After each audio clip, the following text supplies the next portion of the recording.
Good morning, everyone. Good morning. Welcome our Montanaro home church. Let us prepare our heart to heaven. Let's sing a song.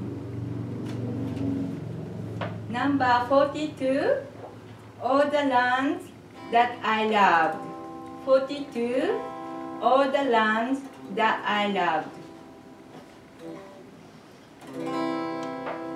I have been wandering all over this world, looking for something I just couldn't find. Seems like I'm moving in search of myself. Where will I find my peace of mind? All the lands that I love are lands I love. All the seas that I've sailed, the seas I've sailed. Miles and years go by me. It's been such a lonely trail.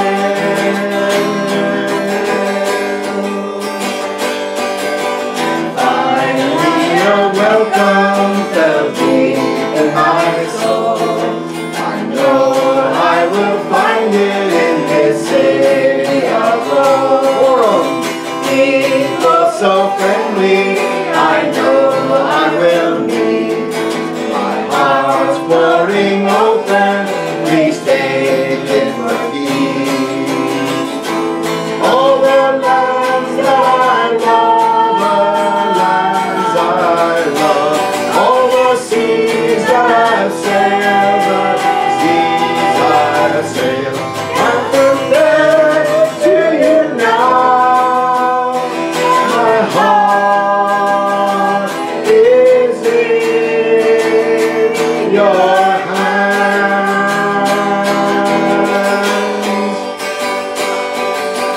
I love creating a world full of hope. Faces are glowing in the fresh morning sun. Children are dancing, all races are one. Father is laughing, our new life's begun. Life's begun. All the lands that I love are lands I love. All the seas that I've sailed, the seas I've sailed, are fulfilled in this moment. Oh, we come home to your love.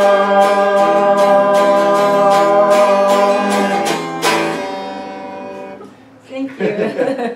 All right. All right, thank you. Please sit down. Please stand up and greet the Heavenly Father, God, and two parents. Today is Sunday morning, October 20, 2019. Let us bow. Yombe.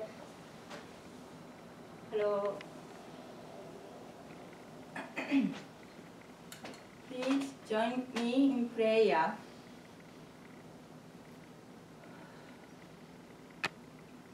살아계시는 하나님 아버지, 참 부모님, 안녕하십니까?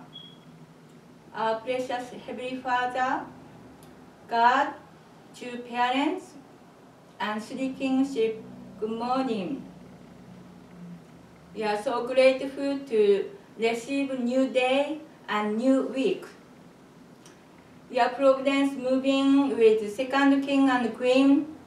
We have a wonderful festival, the Lord of Iron Festival in the Pennsylvania. We are so liberated from the old burden, and also the beautiful ceremony giving hope to us. We are so grateful. Their dedication and their teaching is so wonderful. We want so grateful to we can dedicate the same heart of them. Please guide today. We can reflect our mind and heart, and we can join in your providence. Please guide our pastor, can share your heart and vision and guidance for the all humanity, and we can dedicate to become your beautiful son and daughter, can give in joy and happiness to you.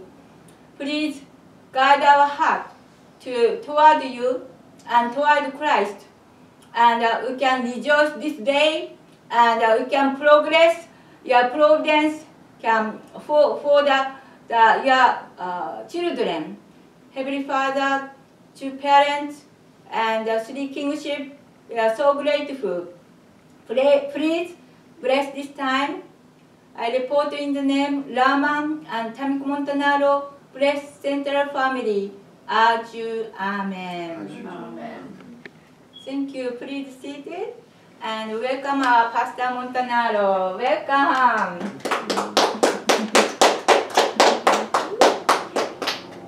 Hi everybody. So our children are going everywhere. Our sons are in Colorado, and one of my sons is playing soccer all day, and so we have our family's spreading out. Thanks.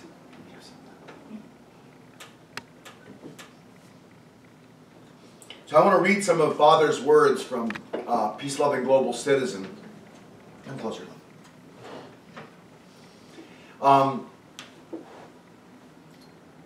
Do you guys know how a wheel works?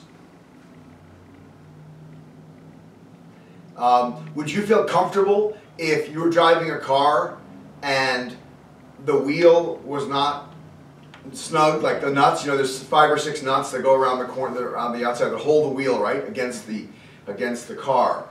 If those are loose, what would happen? You'd wobble. The wheel would wobble like this. Do you think you'd be safe? Would you like to go 60 miles an hour with the wheel wobbling like that? No. How about if the wheel were not attached to the axle well? So you know there's a wheel, right? And then there's tire on the outside of the wheel, and then you have the axle that goes through the center, right? That goes to the engine or just goes across. And if the wheel's supposed to be really, like here's the axle, the wheel's supposed to be really tight on that so that when it's spinning, there's no movement, right? It should be tight. But imagine that axle is loose inside there. Again, the wheel would wobble terribly and maybe even fall off. Every piece of a car is a precision instrument. From the wheels to the steering column, right? The steering. Imagine if the steering were loose, like you go like this and nothing happens. Would you feel comfortable driving that car? If the steering column goes down like this, and then it has rack and pinion steering is basically these things that pull like this, left and right, and they turn the wheels like this. The front wheels turn like that, right, to steer. But that can be loose if some of the joints are getting worn out. Then some of the wheel can actually be loose, so that when you turn the wheel like this, nothing happens. Is that safe? No. Inside the engine also, you have these pistons. You know, in a 4-cylinder car, you have 4 pistons, right? They're going up and down. They're shooting up and down. You know how fast they go? In a 4-cylinder car, you have 4 pistons that are going up and down in time with each other. So they go like that. They blow. They explode exactly in sequence, like this. And each time they blow up, the piston goes up, compressing the gas that comes in. The spark ignites it, and then it explodes. And that explosion pushes the bottom of the piston, has a rod, and then it goes to what's called a camshaft. It's a rod that's going through the engine that it looks like this. So that each of the pistons is hitting a little thing that's sticking out from the rod, so it turns it a bit. It turns it a quarter of a turn. And the pistons are actually attached to this camshaft. So that each time each 4 shots, the camshaft turns around once. There's 1 revolution. A car like a Toyota, a small car, is comfortable turning around 2,000 revolutions per minute. The RPMs that you see on your tachometer are saying how many revolutions per minute that car is doing. If it's going 3,000, which it does when you're going quite fast, 3,000 per minute divided by 60 is 500 or 50. Yeah, 50. 50 revolutions per second. That means in 1 second, 1,001. That camshaft is turning 50 times. Do you know how many explosions that is? That's 200 explosions per second.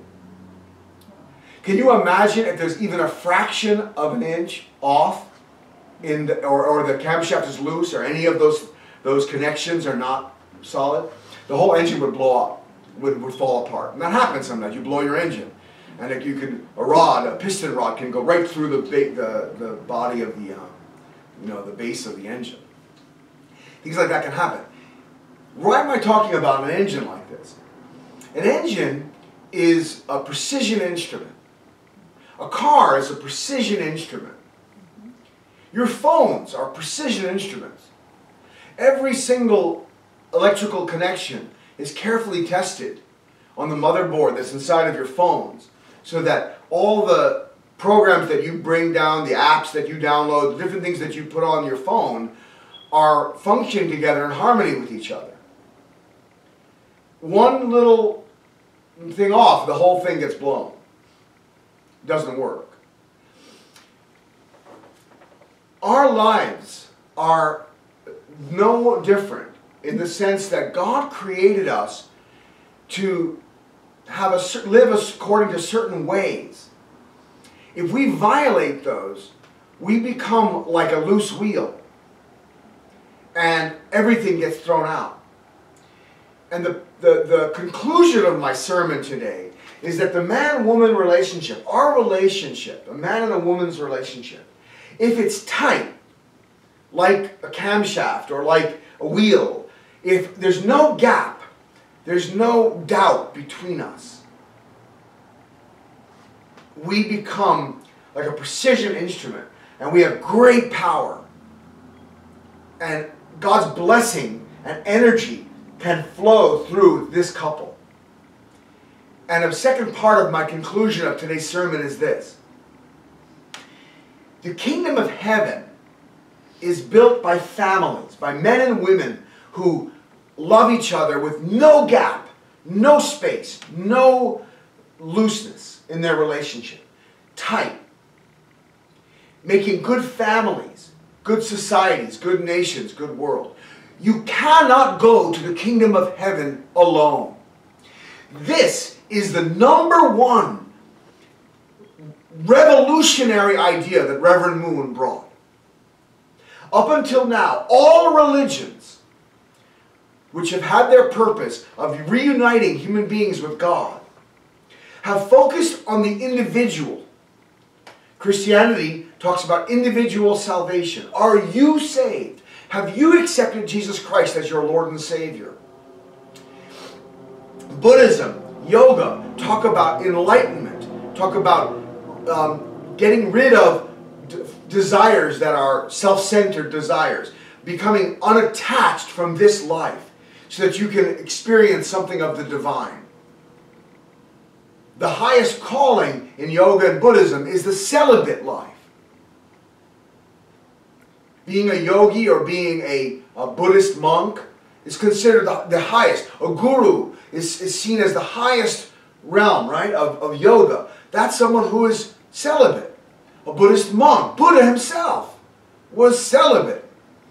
So Buddhism talks about that too.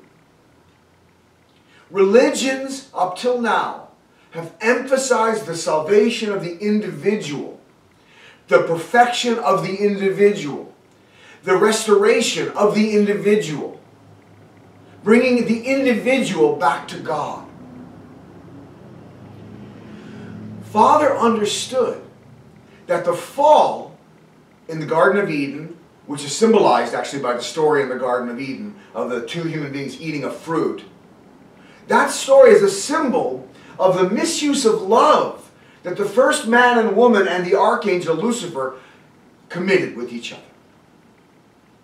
Since sin entered through a relationship, the only way to get rid of sin is through this relationship. So all religions until now are just preparing us for this relationship. They haven't had enough content, enough power to liberate the love relationship between man and woman. So they said, well, honestly, it's better if you're celibate. We don't have the teaching to help you out. We can't help you with marriage. Paul, famously, St. Paul in 1 Corinthians, I can read it to you. It's kind of awful, actually. He basically says it's better if you're celibate, but if you can't handle it, then get married. But he says that I say this as a concession, not as a commandment. Meaning, if you really can't handle the celibate life, then I give you permission to get married. So it's a secondary course. Because he knew that he didn't have enough content to really free men and women from sin. So he says,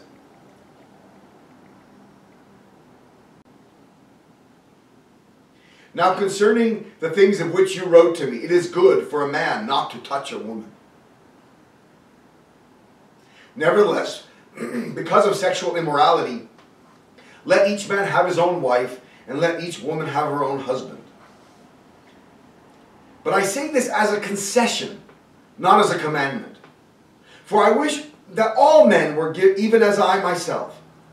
But each one has his own gift from God, one in this manner and another in that. So his gift from God was being celibate. And then he says, but I say to the unmarried and to the widows, it is good for them if they remain even as I am, meaning celibate, meaning no marriage. But if they cannot exercise self-control, let them marry. See, if you can't handle it, being celibate, better to marry than just to be, loose and, playboy or something like that. For it is better to marry than to burn with passion. Now to the married I command, yet not I but the Lord. A wife is not to, and he goes on talking about marriage. This is 1 Corinthians chapter 7. You can read the whole chapter if you want. That's not very inspiring, is it? How do they expect the generations to continue? Well, that's the point.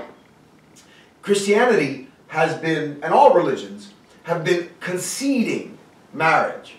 But they couldn't help people to really remove sin. In other words, marriage and family just continued the fall, continued sin. The sin is passed on through lineage. Because the fall was sexual. In this fallen world, when a man and woman love each other, there's all kinds of fallen love elements that they're giving to each other. Selfish love.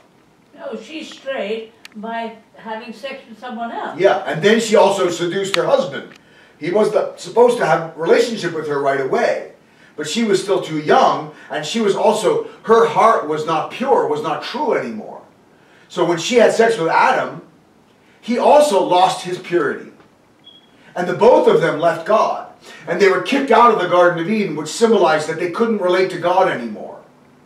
So through sexual relationship, even though it's exciting, we actually leave God. We actually do not connect to God through our sexual relationship. That's why in the fallen world, sex is seen as dirty. And most of curse words are talking about sex. Because sex is seen as being something dirty or something embarrassing or something shameful. And certainly, it's not something we celebrate. But if you do it just with your husband or wife, then Right. it's considered... But still, even if you look at Christian marriages, even Christians sometimes feel like they're embarrassed about sex. It's not something we talk about. It's not something that you shout to the heavens, right? It's in the bedroom. That's okay. Actually, no. If you look at the creation, the animals, the plants, the flowers, the most beautiful, the loudest, the most exciting part of any species, any animal, any plant is the sexual part. The sexual part of a plant is the flower, the most beautiful part. When a peacock wants to mate, he puts his beautiful feathers up. And he screams, "Oh! Oh!" like this. He's like loud. And when animals mate, they're really loud. Snakes will wrap around each other for like 72 hours. They're mating. They stuck together for like 3 days. Male lions will have sex with the female 200 times in 1 week. He's exhausted. After this, the guy's like this. There's no shame. They celebrate it. They make a lot of noise. Plants, the flower, the most beautiful part is the stamen and pistil, the sexual part. So God made it very clear that for him, for God, sex should be amazing, wonderful. But like we talked about in the beginning, if a wheel is not tied tightly, it will fall off the car when you run it. So what we've been doing, we have been pushing our car down the road because we're scared to drive it. The wheels are on sometimes. And many people, the car, it's like one of these old cars you see in the yard where all the wheels are off and the car's rusting. You know? A lot of people's relationships are like that. How many people do we know who are divorced or separated? Unfortunately, so sad, right? And they're living their lonely life. They're lonely. But they don't trust men or they don't trust women anymore. So they'd rather be alone. You find so many older people that are alone. Right? And they don't trust anymore. They don't trust men. They don't trust women. They've been hurt too badly. So their car is on the blocks. The wheels are off. They're not even pushing the car anymore. And some people, they do have a family, but there's a lot of secrets going on in people's marriages. Right? And if you know people, you know those secrets, right? That the husband committed adultery or the wife committed adultery and they're still holding it together for the sake of the children, or there's something wrong. You know, the wheels are loose and they're pushing the car down the road. They're going about 1 mile an hour because if they go faster than that, the wheels will fall off. Anyway, all I'm saying is it's an analogy, but all I'm saying is the relationship between men and women sucks. In this world, the relationship between men and women sucks. I'm sorry to use a word like that in a Sunday service, but there's worse words I could use, but that's probably the best word to use. The relationship between men and women in this world sucks. And yet, young people want it so much, right? We can't help it. And that's what I want to read about today in Father's words. I want to read Father's words about the man-woman relationship. Because we want it so much in adolescence when you're young. It's all you can think about is love. But because of the fall, when you go into the world of love, your mind and body are not united. The wheels aren't on tight. And so when you join with a woman or a man, everything starts to fall apart. And your heart gets broken. So Father identified this as the key problem to solve. If we can solve the problem between man and woman, so we can really love each other completely, 100% freely, without any looseness, the world can be saved. The world can be saved. It's actually a logical, completely reasonable conclusion. That the kingdom of heaven on earth begins with a true relationship between man and woman. That's a reasonable and logical conclusion. And Father dedicated his life to building families that could build the kingdom of heaven. And that started in 1960 when he began giving the blessing ceremony, the blessing of marriage, to couples. Now more than 30 million couples, 40 million couples around the world have received the blessing in some form or another. But so much more education and growth has to happen. And that has to spread to everyone in the world. We have to teach everyone how to make good families. Would any other religion be jealous of us by saying we want everyone to make true families? No, right? This is not a thing of, you should join our religion. It's not like that. What we're saying is, the kingdom of God on earth begins when men and women can make true relationships with each other. Can any religion deny that? Could any religion say, no, no, no, that's not good teaching. That's a bad teaching there. Hold on a second. You Moonies, you're a cult. Hold on a second. That's a dangerous teaching there. We better not have that teaching in our schools. Right? Could anyone say that? That's the core teaching of the Unification Church. When men and women can make true relations with each other, the kingdom of God will begin on earth. No one can deny that. And that's the conclusion that Father, Reverend Moon, came to and worked for his whole life. Let's read from the chapter Promises That Must Never Be Broken. During our matching and marriage ceremonies, I ask the brides and grooms to make promises to each other that must never be broken. First, a husband and wife must always trust and love each other. Second, they must not cause any pain to the heart of their partner. Third, they must educate their children and grandchildren to maintain sexual purity. Fourth, all members of their family must help and encourage each other so they become a true ideal family. Chastity before marriage and fidelity in marriage are of the utmost importance. In other words, prepare yourself for marriage by not having a relationship with anybody. And then, once you get married, keep that relationship as holy and true. That's making the wheel tight. No looseness.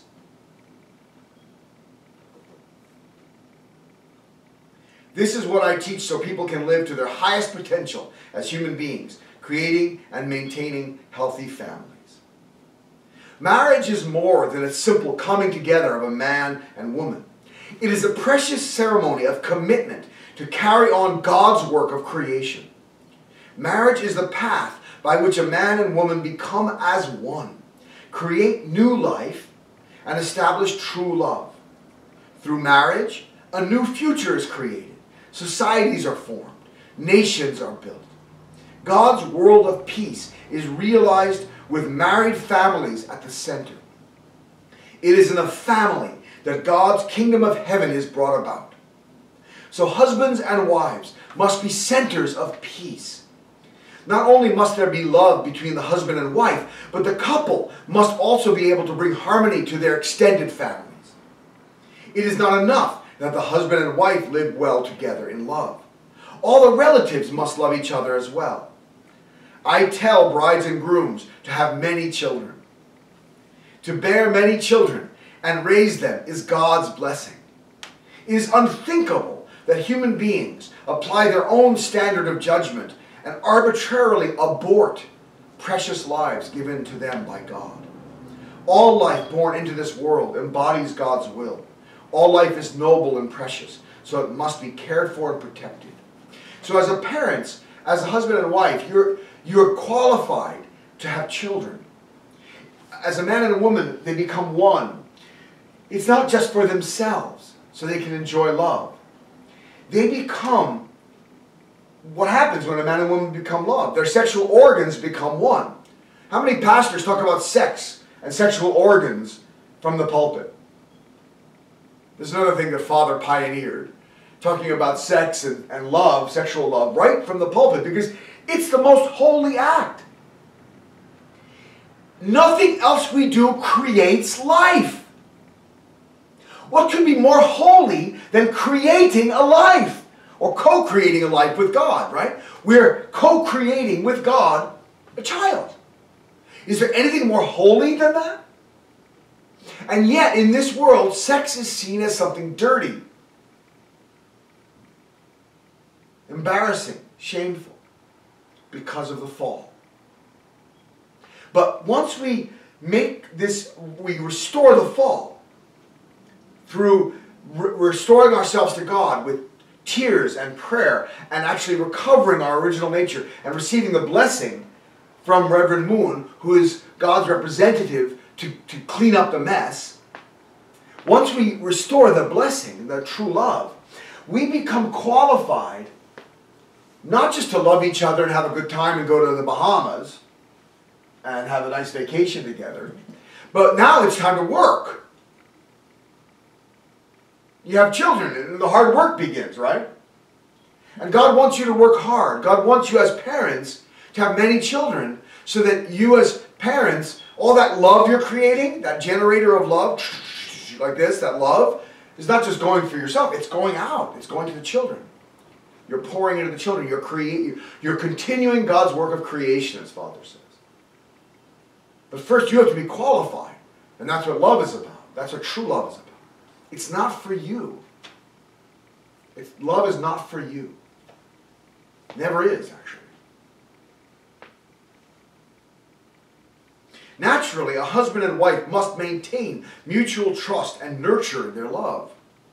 The promise I emphasize the most to people preparing to marry is teach your children to maintain sexual purity. This is an obvious promise, but it has become difficult to keep in today's society. The worse the world becomes, however, the more important it is to strictly keep the promise of sexual purity.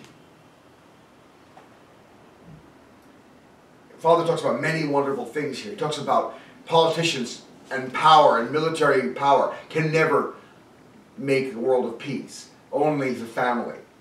And he talks about the 1970s when he first came to America and how promiscuity and free sex were everywhere. And he talks about how he fought that and how serious the problem was and how the leaders couldn't solve it because they themselves were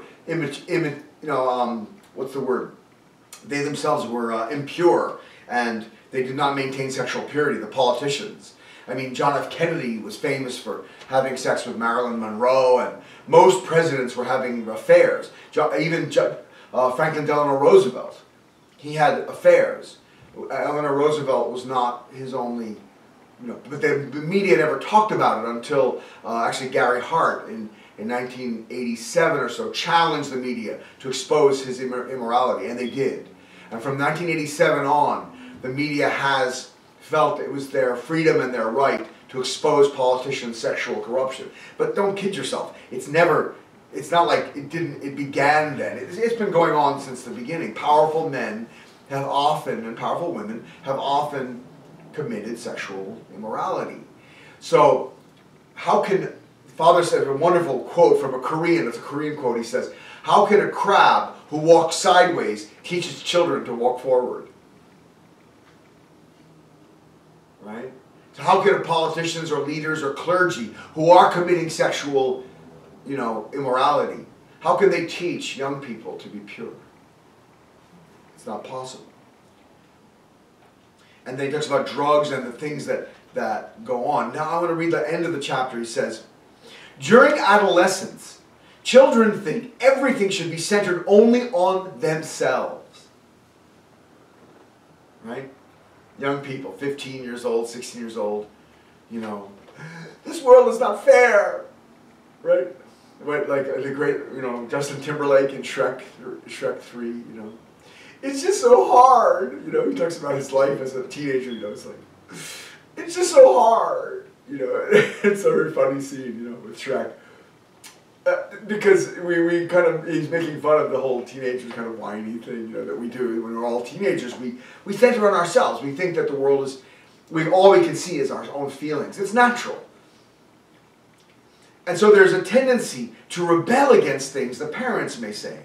If the parent does not respond with understanding, there is the possibility that the child may go to self-centered extremes. On the other hand, a child in adolescence can be deeply moved by anything that seems to connect with his heart.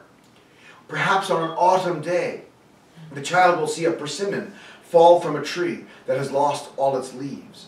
The child cannot explain it, but somehow it connects with his heart, and he will smile and experience happiness. This is a sign that God's original character is dwelling in his heart. But if adolescents involve themselves in sexual relationships, their perceptions become clouded and their power of judgment diminished. When an adolescent boy and girl meet and start talking with each other, they can feel flushed and there may be a change in their heart rate. If their minds are not brought into harmony with God's standard at that moment, they will surely be moved in the direction of self-centeredness. They lose the means with which to control their bodies. Right? So when we're young, it's very easy to fall in love and to move in that direction. And unless the parents are there to help guide and, keep a kind of boundaries, young people will easily go into that direction. During adolescence, I love this section here. Father talks about our cells exploding with sensitivity to love. During adolescence, our cells open wide all the doors of love in both the physical body and the spirit. The desires of our mind and the desires of our body are meant to become one and function together. Meaning, it's not just physical, in other words, right? When we're young, we want to have physical love. There's a word for it, I won't use it, begins with H. If you know it, you know it. If you don't know it, you don't know it. But anyway, when you're young, you want to have physical sex. You want to have love. But you also want the emotional, spiritual part of love, the unity of mind, right? The love that is not just physical. And I've told you this story before, but I think it's very clear. When I was I hope Christine Washington is watching this someday. I was in love with you when we were in 4th grade, just letting you know. So she looks like Oma, actually. She was kind of a round face and freckles. She was very cute. I was in love with her. It was 4th grade. And I would imagine, like, I would spend hours every day in my room. I would think there was like a storm, and a giant light pole, one of these poles was falling. And I raced. I could almost see it in slow motion. I ran and I grabbed her and I picked her up and I saved her, and this thing fell right behind her, and she looks up at me, and there's love in that moment. Oh. This is 4th grade. Nothing physical, right? Not sexual at all. Not physical sexual, right? But it's spiritual. In other words, it's desire for love. We all have this, right? You have it too, right? I know. And I know you have it. I know you have it. We all have this. We're all born with this. We dream about love. So that's the spiritual side of love. The spiritual and physical are supposed to become one. But to do that, you have to have integrity. You can't be a person who changes his mind on a whim, right? And when you're in adolescence, the definition of adolescence is I'm changing, right? That's what adolescence means, is I'm changing. So how can you give love to somebody? How can you promise eternal love to somebody when you yourself are changing?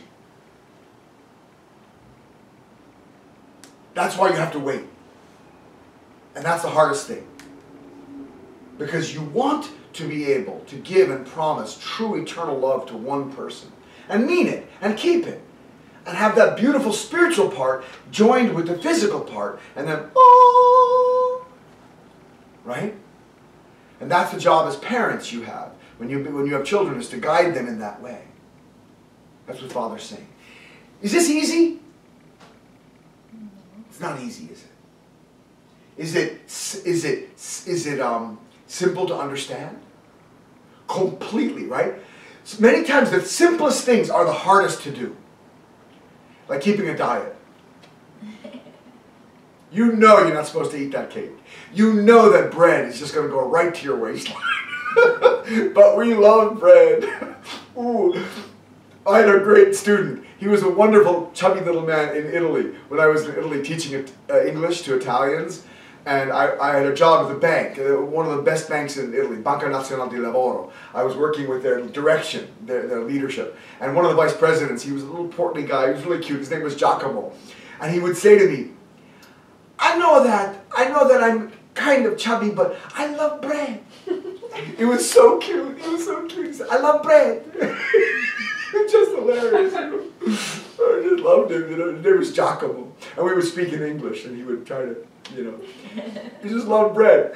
You know the truth, but doing it is not always the easiest thing. Bread and cake and sugar and, right? But, So, this is worse than cake. Fall in love is worse than cake and bread and sugar. That's the point Father's making. You have to discipline yourself. Otherwise, it's so hard. Because it's easy to understand, but it's so hard to do, especially in this world. When there's so much temptation, there's so much opportunity, because so many people are immoral. They have no morality. They'll have sex with you like that.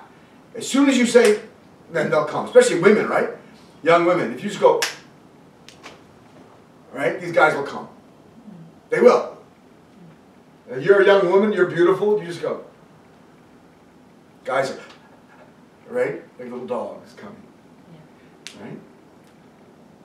If you look at dogs, right? When a female dog goes into heat, there was that girl dog that we had at our house in Italy, Luna, right? She went into heat.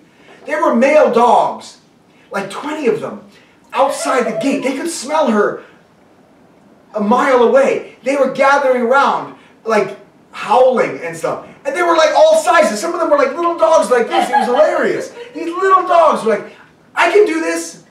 You know, I'm a man. You know, and big dogs, oh, I can do this. You know, they were all there waiting for Luna to get out, you know. He was keeping her chained up because he didn't want puppies, you know. He didn't want... So there's that part of love that we have. That women, you have to be careful. If you go to a guy, they're like, so be careful. Be careful. And you guys, just because, you know, you have that impulse, that desire, if a girl goes, looks at you like this, no. You got to say no. Not easy.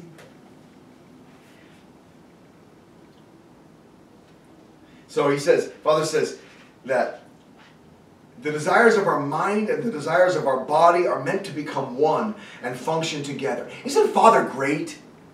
Please read this 1,000 times. It's a great book for you to read to understand just the basics of what it means to be a good person. Father really lays it out. Anyway, then you should read this. You should read the Bible from cover to cover.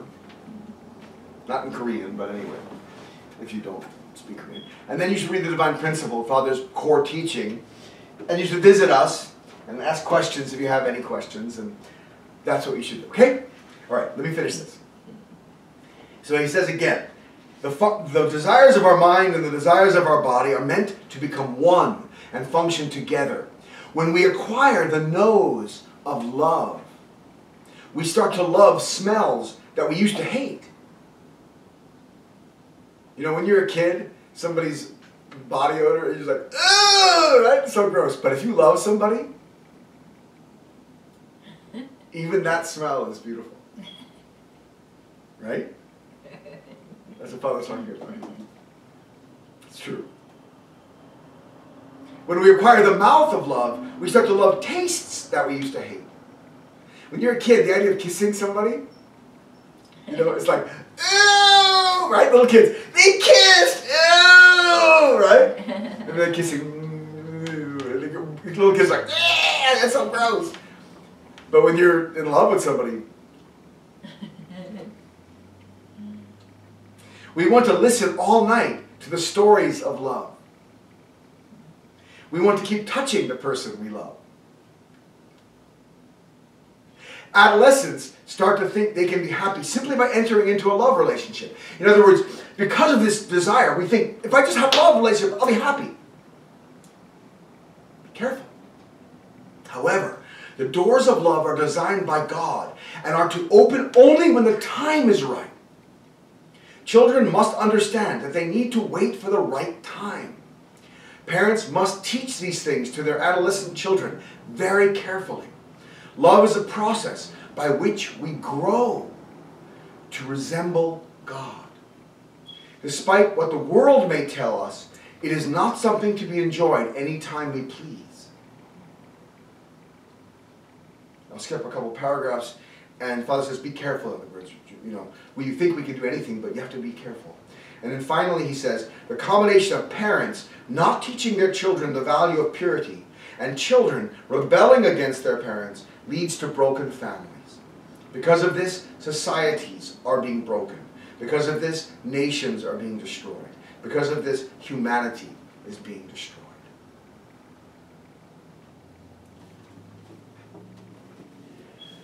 Wonderful, isn't it? Isn't Father amazing? He brought all of religious teaching down to one simple point. That's very practical, very logical, very reasonable, and very spiritual. God would go, I like it, right? All religions would go, it's true, right? Sociologists and psychologists would say, sounds good. Politicians would say, yeah, I like it. Who doesn't like the idea of healthy, beautiful families? Doing it is not easy. This is the hard work we have, and we need each other's help. We need communities. We need to support each other in this. But this is the work that we have to do to build the kingdom of heaven on earth. Okay? Do you want to say anything else? Yeah, I recently watched a new TV show. It's called Modern Love. It's a many kind of love they show and telling, but I felt that they are it's not married even. It's just emotionally lonely, and then man and woman meet, and then immediately sexual relationship, no promise anything, and then some woman got baby, and she telling the man, but he don't take responsibility, and it goes on. And one of the story was some in the workplace met the man and woman, and then they liked each other, and then they promised married, engaged. But the engaged that night, woman went to some place, and then in the dream guy came on to that night, and then she had a relationship, and then she came back to home and telling the engaged promised man, and then promised man, engaged man got angry, and then he left. And it goes on, and 15 years or something, but both had a husband and wife and children, you know. And then same story in the story, another woman telling in the story was kind of separated in 15 years, and then that both we didn't know how separated, and then have a family, 2 children, both have 2 children. But that night was discovered unfinished work or something, business. And then they get married, they get together, and secretly they loved each other. And then coming back to their family, they're ashamed, and you know, and then breaking the promise to the real spouse, you know. This story gave me that so sadness, because even there's some kind of emotional want love, but no promise, and no promise to each other, no promise to the children. That's why easy to break, easy to confuse, and easy to lose. And everybody got the broken heart and then separated. That is the conclusion, the modern love we see. This is wrong, you know. That's why we coming back to God and the Messiah, Christ, have more deep love than the modern love. We recommend it to, you can study, and it's in the study time you will be tested, because our ancestor made mistake. You have attempted to same way to make mistake, but you have to remember not to do that. You know, if we win the chance, we win the moment to not make mistake again, and then you will meet Christ, and then your marriage will be the promised God, promised each other, promised the future children and descendants. You can be proud, and then lovely family can establish. this is hard work. You know, always you have to coming back to the bottom of the place to, you know, love is selfish love coming in. That time you have to deny yourself. Your bad self, evil self is slipping in. True self is try to come back to beautiful, loving person. But that moment is the same way first ancestor was tempted. That's why you have to remember not to do it. You know, this is a test. You have to remember this is a test. I have to passing through. If you don't win, you can be miserable again. And then yourself and your descendant. You know, that's now the time, God's time. You have to listen, learn, and even tempted, but you have to win. If you win, blessing is the coming to you and coming to your family, coming to the world. This is amazing, you know. But you have to always challenge and temptation around us, you know. Yeah. That's why hard. Yeah. Yeah. And the more beautiful you become, the more difficult it is. And the more you practice this way of life, the more beautiful you become. In other words, as you become more and more pure, as your wheel gets tighter and tighter on the axle, as you become more true, you become more and more beautiful. You become a more beautiful woman, a more beautiful man. You become really wonderful, handsome, desirable. So the temptation actually increases. It doesn't get easier, it gets harder. But actually that's a sign that you're getting closer and closer to the ideal. And finally, when everything is nice and tight and really true, that engine can go 50 times a second. And it's like, wow, this power comes. And you can go 70 miles an hour when it's legal to go 70 miles an hour. So that love can really go crazy. But only when it's tight. So there's a part of your heart that has to be like this. And then you're free. But freedom comes from discipline. So you have to have this strength to fight yourself. And then you're free. It's ironic. Everybody wants to be free. But if you're loose, then there's no freedom. You're pushing the car down the road. Or it's on blocks. But if you're tight, disciplined, then you're free. You can drive anywhere you want, at any speed you want. Cool. Good. Let's say a prayer. Please join us in prayer. Dear Heavenly Father, today we were able to read Father's words about promises that must never be broken, and to talk about the man-woman relationship and how tight and disciplined it must be to get the freedom that we want of love. The freedom of love comes with discipline and self-control and strength of character. Please, Father, help us to teach our children and the society the value of self-control, of discipline, of true love.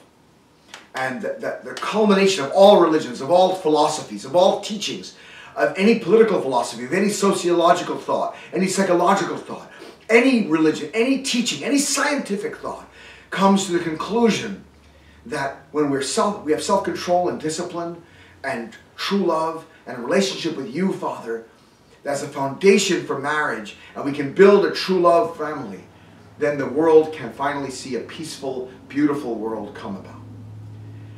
Please bless this day. Bless our listeners at home and our people, everyone here, that we can all challenge this great goal, and that even if we're not completely 100% proud of ourselves, Father, that we can never give up, and that we can pass on these values to our children and our communities and continue working until we reach perfection, until we reach the perfection of character, Father. Thank you so much. Please bless and guide this day. I offer everything to you. 축복 중심 가정. We offer this report in the name of Raman and Tamiko Montanaro. Blessed Central Family, 축복 중심 가정, 라만과 타미코 모타나를 이름으로 보고드립니다. 아주. 아주. 아멘. 아멘. Thank you, everybody. Thank you.